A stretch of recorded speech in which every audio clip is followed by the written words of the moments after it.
அன்பானவர்களே, கடந்த சில நாட்களாக தொலைக்காட்சிகளில் ஒரே ஒரு சம்பவத்தை தான் திரும்ப திரும்ப பார்த்து கொண்டிருக்கிறோம். அமெரிக்கா மற்றும் இஸ்ரேல் படைகள் ஈரானின் மேல் ஏவுகணை தாக்குதல்களையும் குண்டுவீசி தாக்குதல்களையும் இதனால் உச்சபட்ச தலைவர்கள் மரணம் அடைவதையும் பார்த்து கொண்டிருக்கிறோம். இன்று உலகத்தின் கண்களெல்லாம் ஈரானின் தலைநகரான தெஹ்ரானின் மீதே பதிந்துள்ளது. ஆனால் பைபிள் தீர்க்க தரிசனங்கள் எல்லாம் இஸ்ரவேலின் பக்கத்தில் இருக்கும், சில 100 கிலோமீட்டருக்கு அப்பால் இருக்கும் மற்றொரு பழங்கால நகரத்தின் மீது நம்முடைய பார்வையை திருப்புகிறது.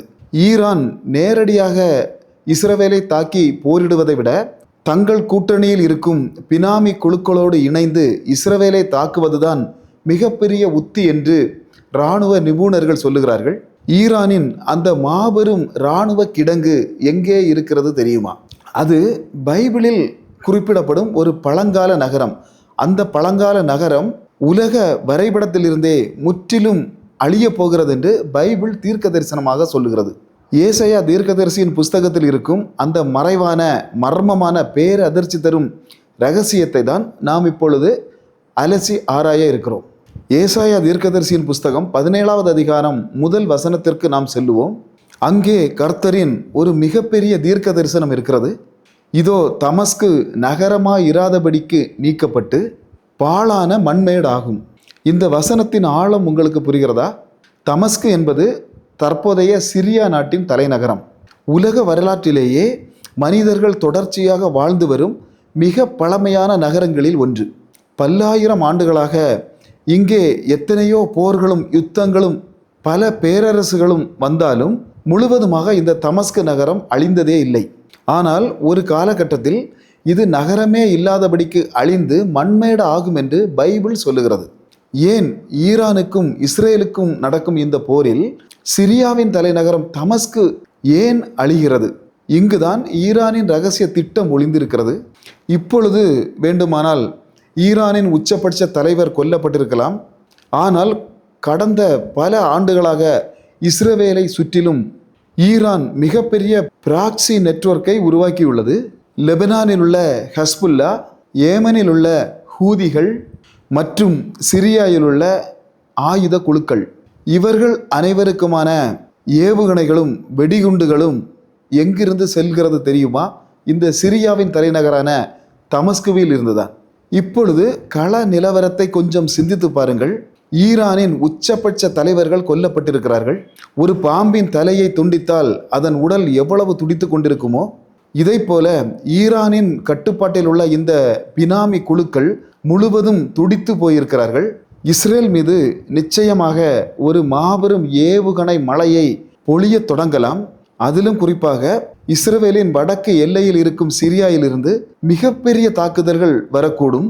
இஸ்ரேல் தன் தேசத்தையும் தன் மக்களையும் காப்பாற்றி கொள்ள இதுவரை உலக வரலாற்றில் பயன்படுத்தாத அதிபயங்கர ஆயுதங்களையும் ஏவுகணைகளையும் சிரியாவின் மீது ஏவக்கூடும். அது ஒருவேளை மிகப்பெரிய பங்கர் பஸ்டர் குண்டுகளாக கூட இருக்கலாம். அணு ஆயுதத்திற்கு நிகரான ஒரு தாக்குதலாக கூட இருக்கலாம். ஓரிரு நிமிடங்களில் பல்லாயிரம் வருட பழக்கமுள்ள அந்த தமஸ்கு நகரம் ஏசாயா தீர்க்கதரிசி சொன்னது போல பாழான மண்மேடாக மாறும். இன்று ஈரானில் நடக்கும் இந்த பேரழிவுகள் தமஸ்குவின் அழிவிற்கான செயின் ரியாக்ஷனை தொடங்கி வைத்துள்ளது என்பதை உலக தலைவர்கள் அறியாமல் இருக்கலாம். ஆனால் வேதாகமத்தை ஆழமாக வாசிப்பவர்களுக்கு நன்றாகவே தெரியும். இந்த தமஸ்கு நகரத்தின் அழிவுக்கு பிறகு என்ன நடக்கும்? சகரியா தீர்க்கதரிசியின் புஸ்தகம் 12வது அதிகாரம் 2 மற்றும் 3 வசனங்கள் இதற்கான பதிலை தருகின்றன. இதோ எருசலேமை அதன் சுற்றிலும் இருக்கிற சகல ஜனங்களுக்கும் தத்தளிப்பின் பாத்திரமாக்குவேன். எருசலேமை சகல ஜனங்களுக்கும் பாரமான கல்லாக்குவேன்.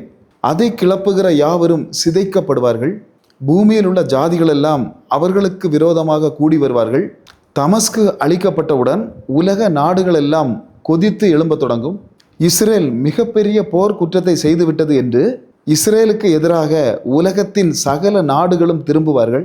உலக நாடுகள் அனைத்திற்கும் இஸ்ரவேல் ஒரு பாரமான கல்லாக மாறும். அன்பானவர்களே, இது ஒரு சாதாரண மத்திய கிழக்கு பிரச்சனை அல்ல. பூமியில் உள்ள சகல ஜாதிகளும் எருசலேமை நோக்கி அணிதிரண்டு வருவதற்கான ஒரு ஒத்திகை மட்டுமே. பிசாசானவன் முழு உலகத்தையும் இஸ்ரவேலுக்கு எதிராக திரும்பி கொண்டு வர நினைக்கும் ஆரம்ப புள்ளிதான் இன்று ஈரானிலும் சிரியாவிலும் அரங்கேறி கொண்டிருக்கின்றன என்பதனையும் நாம் நினைவில் கொள்ள வேண்டும். பிரியமானவர்களே, நாம் இன்று உலக செய்திகளை படிக்கும் பொழுது நம்முடைய கரங்களில் இருக்கக்கூடிய பைபிளையும் சேர்த்தே படிக்க வேண்டும். ஏசாயா 17, சகரியா 12 எல்லாம் எந்த நேரத்திலும் நம் கண்முன்னே நடக்கலாம்.